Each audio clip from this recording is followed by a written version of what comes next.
ଦେଖନ୍ତୁ ବର୍ତ୍ତମାନ ଯେଉଁ ଡିଜିଟାଲ ଯୁଗଟାକୁ ଆମେ ଦୋଷ ଦେଇପାରିବାନି। ଆମେ କେତେ ସଚେତନ ହେବା ନିହାତି ଦରକାର। ଗୋଟେ ଛୁରୀର କାମ ହେଉଛି ପରିବା କାଟିବା, ଛୁରୀଟାରେ ବି ମଣିଷ ମରା ହେଉଛି। ଠିକ୍ ସେଇଭଳି ଭାବରେ ଡିଜିଟାଲଟା ହେଉଛି ଗୋଟେ ଭଲ ଜିନିଷଟେ, ଯେଉଁଟାକି ଆପଣ ଦେଖନ୍ତୁ ଆଗରୁ ଲୋକମାନେ କିଛି ଜାଣିପାରୁନଥିଲେ।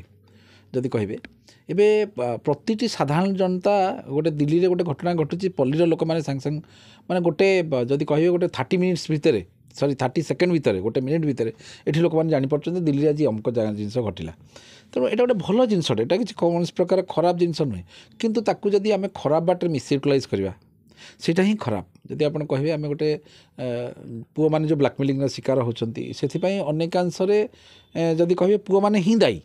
ଯଦି ଦେଖିବେ କାହିଁକି ନା, ଦେଖନ୍ତୁ ଗୋଟେ ମନେକର ଯେଉଁମାନେ ମ୍ୟାଚୁର୍ଡ଼ କଥା ମୁଁ କହୁଛି, ମାନେ ଅନମ୍ୟାଚୁର୍ଡ଼ ଯେଉଁମାନେ ଛୋଟ ଛୋଟ ପିଲା, ସେମାନେ ତ ବୁଝିପାରିବେନି। କିନ୍ତୁ ଯେଉଁମାନେ ମ୍ୟାଚୁର୍ଡ଼ ପିଲା, ସେମାନେ ବି ବହୁତ ଜାଗାରେ ବର୍ତ୍ତମାନ ସେମାନେ ମଧ୍ୟ ମାନେ ଯେଉଁ ଡିଜିଟାଲ ଯୁଗରେ ହଇରାଣ ହେଉଛନ୍ତି। କାହିଁକି ନା, ଆପଣ ମନେକର ଦେଖନ୍ତି ଯେ ଆମେ ଯଦି ଭରତପୁର କେସ୍ଟାକୁ କହିବା, ସେ ପିଲାଟି ସୂର୍ଯ୍ୟକାନ୍ତ ବୋଲି ଯେଉଁ ପିଲାଟି ଯେଉଁଟା ପାଇଁ ଆମେ କାଲି କରିଥିଲେ, ସେ ପିଲାଟି ସେମାନେ ଗୋଟେ ଆମର ଭୁବନେଶ୍ୱରରେ କିଛି ଝିଅମାନେ ଅଛନ୍ତି ଯେଉଁମାନେ ତାଙ୍କର କାମ ହେଲା ଯେ ହନି ଟ୍ରାପ୍ କରିବା। Honey trap in the sense ଯେଉଁଟା ଆପଣମାନେ ଦେଖନ୍ତୁ, ଆଗରୁ ଡିଜିଟାଲ ଯେତେବେଳେ ନଥିଲା, ଲୋକମାନେ ହନି ଟ୍ରାପ୍ କ'ଣ ଜାଣିପାରୁନଥିଲେ।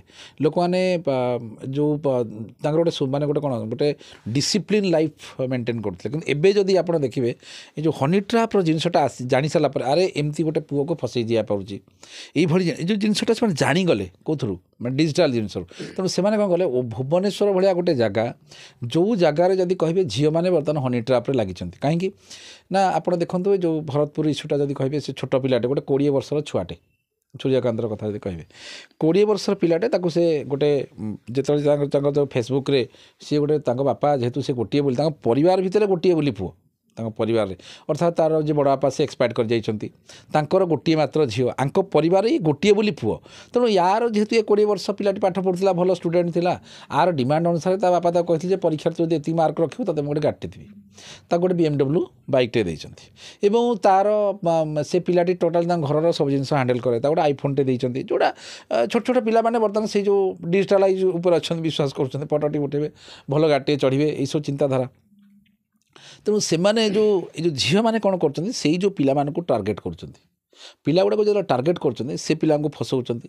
ଫସାଇଲା ପରେ ଯେଉଁମାନେ ଟିକେ ମାନେ ସେମାନେ କ'ଣ 17ରୁ 22 ବର୍ଷ ପିଲା ହେଉଛନ୍ତି, ସେମାନେ ସବୁ କଞ୍ଚା ମାଟି, ସେମାନେ କିଛି ଜାଣିପାରନ୍ତିନି। ସେ ଏ ଯେଉଁ ଝିଅମାନେ କ'ଣ କରୁଛନ୍ତି, ତାଙ୍କୁ ଫସାଇ ଦେଲେ।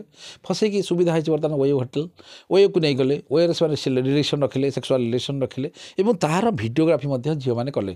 କାହିଁକି ନା, ଜେନେରାଲ୍ ସେନ୍ସରେ କ'ଣ, ଯେତେବେଳେ ମାନେ ଯେଉଁ ରିଲେସନସିପ୍ର ଭିଡ଼ିଓ କଥା କହିବେ, in the time of sex, actually ପୁଅମାନେ କିଛି ବିଶେଷ ବୁଝିପାରନ୍ତି ନାହିଁ। ଝିଅଟି ଯାହା କହିଲେ ତା କଥାରେ ମାତିଗଲେ, ଝିଅଟି ଅନୁସାରେ ଭିଡ଼ିଓଗ୍ରାଫି ମଧ୍ୟ କରିଦେଉଛନ୍ତି, ଫଟୋ ଉଠାଇ ଦେଉଛନ୍ତି, ଭିଡ଼ିଓଗ୍ରାଫି କରୁଛନ୍ତି, ଅନ୍ତରଙ୍ଗ ମୁହୂର୍ତ୍ତର ଫଟୋ ରଖୁଛନ୍ତି। ପର ମୁହୂର୍ତ୍ତରେ ଝିଅମାନେ ତାଙ୍କୁ ବ୍ଲାକମେଲିଂ କରୁଛନ୍ତି ଯେ ଏଇଟା ତୁମର ଏହା କରିଛୁ ବୋଲି କହିକି ମୁଁ ତା ନାଁରେ ଗୋଟେ ଏଫଆଇଆର୍ କରିବି। ତାପରେ ଲ ଗୁଡ଼ିକ ସବୁ ମହିଳାମାନଙ୍କ ଫେଭରରେ ରହିଛି। ଯେଉଁ କାରଣରୁ ଯଦି ଆପଣ କହିବେ, ସେମାନେ ଯେଉଁ ରେପ୍ କେସ୍ର ଯେଉଁ ଥ୍ରେଟନିଂ କରୁଛନ୍ତି, ଧମକ ଦେଉଛନ୍ତି ରେପ୍ କେସ୍ର, ତାପରେ ବାଧ୍ୟ ହୋଇକି ପୁଅମାନେ କ'ଣ କଲେ, ତାଙ୍କର ପଇସା ଦେଇ ଚାଲିଲେ। ଯାହା ଘଟଣା ଘଟିଲା ସୂର୍ଯ୍ୟକାନ୍ତଙ୍କ କ୍ଷେତ୍ରରେ, ପ୍ରାୟ 20ରୁ 25 ଲକ୍ଷ ଟଙ୍କା ବ୍ୟାଙ୍କ ଆକାଉଣ୍ଟ ମାଧ୍ୟମରେ ଟ୍ରାନ୍ସଫର୍ ହୋଇଛି, ଯେଉଁ HDFC ବ୍ୟାଙ୍କର ଟ୍ରାଞ୍ଜାକ୍ସନ୍ ହୋଇଛି। ମାଲବାର ଗୋଲ୍ଡ ଯଦି ଆପଣ କହିବେ, ଚନ୍ଦ୍ରଶେଖରପୁରର ମାଲବାର ଗୋଲ୍ଡ ଯେଉଁ ଅଛି, ସେଠୁ ପ୍ରାୟ 8ରୁ 9 ଲକ୍ଷ ଟଙ୍କାର ସୁନା କିଣା ହେଇଛି ଝିଅ ନାଁରେ। ଝିଅ କିଣିଛି, କିଏ ବେବି ବିଶ୍ୱାଳ କିଣିଛି, ଏବଂ ତାକୁ ପଇସାଟା ଯାଇଛି କାହା ଆକାଉଣ୍ଟରୁ, ଏଇ ଯେଉଁ ପୁଅର ଆକାଉଣ୍ଟରୁ ପଇସାଟା ଯାଇଛି, ତାଙ୍କ ବାପାଙ୍କ ଆକାଉଣ୍ଟରୁ ପଇସାଟା ଯାଇଛି। ପଇସାଟା ସେଠି ପେମେଣ୍ଟ ହେଇଛି, ଯେଉଁ କାର୍ଡ଼ ଫାଡ଼ ଯେଉଁ କ'ଣ ସବୁ ସେଇ ମାଧ୍ୟମରେ, ଆକାଉଣ୍ଟ ମାଧ୍ୟମରେ ଗଲା। ତାଙ୍କ ମାଆଙ୍କର ଘରେ ଯେତିକି ସୁନା ଅଳଙ୍କାର ଥିଲା, ସବୁ ମଧ୍ୟ ସେ ଝିଅକୁ ସେ ଦେଇଛନ୍ତି। ସେ ଯେଉଁ ପୁଅଟି ଯେଉଁ ଏକ୍ସପାୟାର୍ଡ଼ କରିଛି ଦେଇଛି। ସବୁଗୁଡ଼ିକ ସବୁ ସର୍ବଶାନ୍ତ ହୋଇସାରିଲା ପରେ, ତାପରେ ପୁଣି ଆଉ ଆଇଫୋନ୍ ମଧ୍ୟ କିଣା ହେଇଛି, ଯେଉଁଟାକି ତା ନାଁରେ ଆଇଫୋନ୍ଟା କିଣା ହେଇଛି, ପେମେଣ୍ଟ ହେଇଛି, ଇଏ ପୁଅ ପେମେଣ୍ଟ କରିଛି। ସବୁଗୁଡ଼ିକ ଯେତେବେଳେ ସର୍ବଶାନ୍ତ ହୋଇସାରିଲା ପରେ, ମାନେ ଘରେ ତା ବାପା ଜାଣିପାରିଲେ, ଏସବୁ ଜିନିଷ ଜାଣିପାରିଲା ପରେ ସେ ବାଧ୍ୟ ହୋଇକରି ଆସିକରି ମଞ୍ଚେଶ୍ୱର ଥାନାରେ ଗୋଟେ ଏଫଆଇଆର୍ କଲେ ଯେ ଏମିତି ସେ ଝିଅ ମୋତେ ବ୍ଲାକମେଲିଂ କରୁଛି, ମୋଠୁ ପଇସା ଏତିକି ଟଙ୍କା ନେଇଯାଇଛି, ଘଟଣା ଯାହା ସବୁ ଘଟିଛି। ମଞ୍ଚେଶ୍ୱର ଥାନା କ'ଣ କଲା, ଯଦି ସେ ପୁଅର ଯଦି ଗୋଟେ ଏଫଆଇଆର୍ ରେଜିଷ୍ଟ୍ରେସନ୍ କରିଦେଇକି ଯଦି ଝିଅକୁ ଇଣ୍ଟରୋଗେସନ୍ କରିଥାନ୍ତା, ପ୍ରପର୍ ଇନକ୍ୱାରି କରିଥାନ୍ତା, ତାହେଲେ ବୋଧହୁଏ ପୁଅଟି ଆଜି ବଞ୍ଚି ଯାଇଥାନ୍ତା। ମଞ୍ଚେଶ୍ୱର ଥାନା ତାକୁ ମଧ୍ୟ ନକରି କ'ଣ କଲା ନା, ସେ ବାପାକୁ ତାର ଡାକି ଧମକ ଦେଉଛି, ବାପାଙ୍କୁ ଫୋନ୍ କରୁଛି ଯେ ତୁମ ପୁଅକୁ ଆଧରୁ ୱିଡ୍ର କର, ଅଦରୱାଇଜ୍ ଯଦି ଝିଅ ଏଫଆଇଆର୍ ଦେବ, ରେପ୍ କେସ୍ ଦେବ, ତୁମେ ବନ୍ଧା ହେଇକି ଜେଲ୍କୁ ଯିବ।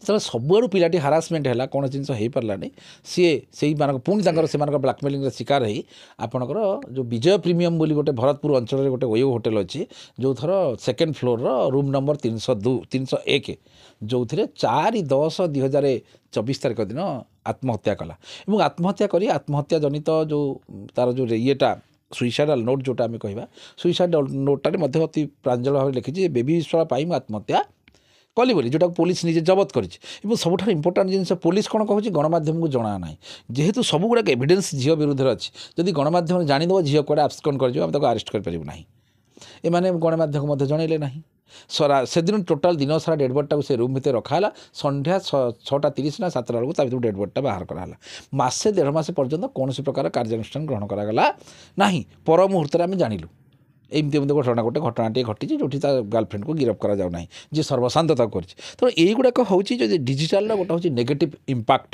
ଯଦି ଆପଣମାନେ କହିବେ ତେଣୁ ଆମକୁ ପ୍ରଥମେ ସଜାଗ ରହିବାକୁ ପଡ଼ିବ ଡିଜିଟାଲ ମାଧ୍ୟମରେ ବହୁତ ଅନେକ ଗୁଡ଼ିଏ ଘଟଣା ଘଟୁଛି ତା ଦେହରେ ଆପଣ ଜଗି ରଖିକି ଚଳିବାକୁ ପଡ଼ିବ ନହେଲେ ଆପଣ ଫସିଯିବେ ନାଇଁ ଅପବ୍ୟବହାର ଆମେ ପ୍ରତ୍ୟେକ ଜିନିଷର ଯେଉଁଟାକୁ ଆପଣ ମୁଁ କହିଲି ଗୋଟେ ଛୁରୀଟାକୁ ପରିବା କଟାଯାଇପାରିବ ତା ଦେହରେ ମଧ୍ୟ ମଣିଷ ମରାଯାଇପାରିବ ଆପଣ ମଣିଷ ଯିଏ ମାରିବ ତା ପାଇଁ ଜେଲ୍ ଦଣ୍ଡର ବ୍ୟବସ୍ଥା ଅଛି ଯିଏ ପରିବା କାଟିବ ସେ ତା ଘରେ ଖୁସିରେ ରହିବ ତେଣୁ ଡିଜିଟାଲକୁ ଆମେ ଖରାପ ବାଟରେ କହିପାରିବା ନାହିଁ ତାକୁ ଯିଏ ଯେଉଁ ଲାଇନ୍ରେ ଦେଖିପାରିଲା ଯେଉଁଟା କହିବେ ଆପଣଙ୍କର ଗୋଟେ ମନେକର ଦେଖନ୍ତୁ ଗୋଟେ